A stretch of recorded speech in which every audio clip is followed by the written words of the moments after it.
Corinthian Colleges defrauded students, defrauded taxpayers, lied to accreditors, lied to the federal government. And on Sunday, this for-profit college, Corinthian College, announced it would close its remaining 28 campuses. They signed up for these loans to go to this worthless school, and now the school has disappeared and the debt is still there. There's a federal law that can help these students. The Higher Education Act gives students who attended a school within 90 days of its closure the ability to discharge their federal student loans. I'm renewing my call to the Department of Education to reach out directly to the thousands of students who've been exploited by this Corinthian college, to provide discharge applications to these students and give them clear, upfront information about how transferring their credits to another school may impact their ability to discharge their loans.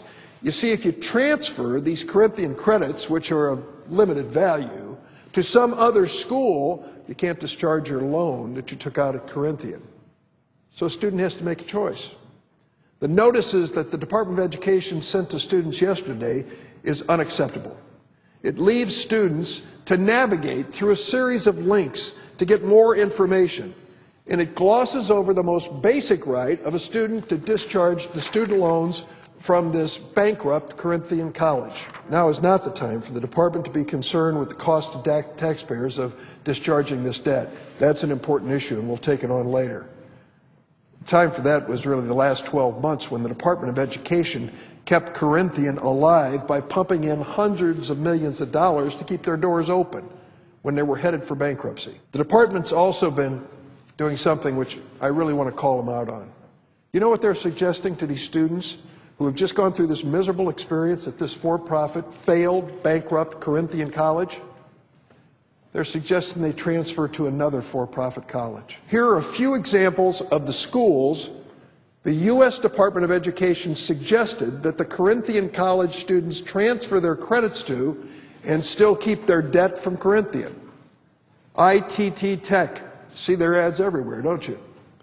What you don't see in their ads is the fact that they're under investigation by the Consumer Financial Protection Bureau. 16 different state attorneys general are investigating ITT Tech, and they're on the Department of Education's heightened cash monitoring list. And our department is recommending that these students transfer to this school. Cordon Bleu, International Academy of Design and Technology, powerful names. What you don't see in all their ads, their parent company, Career Education Corporation, is under investigation by 17 different state attorneys general, and our Department of Education is suggesting that the students at the failed Corinthian College, well, why don't you pick up a culinary degree at Cordon Bleu? Maybe it will stay in business. How many students are lured into believing Argosy University is something more than it really is? It's a for-profit college and university. The parent company, Education Management Corporation, is under investigation by the U.S. Department of Justice and 17 state attorneys general, and they are also on the Department of Education's heightened cash monitoring list. It's another school the Department of Education suggested the Corinthian scholars transfer to. Westwood College, one of the most infamous in the Chicagoland area, being sued by the Illinois Attorney General for deceptive recruiting practices, recommended by the Department of Education for transfer. DeVry, under investigation by the Federal Trade Commission and 2 state attorneys general. University of Phoenix, whose parent company is being investigated by 2 state attorneys general. Kaplan, under investigation by 3 state attorneys general. Has the Department of Education learned nothing?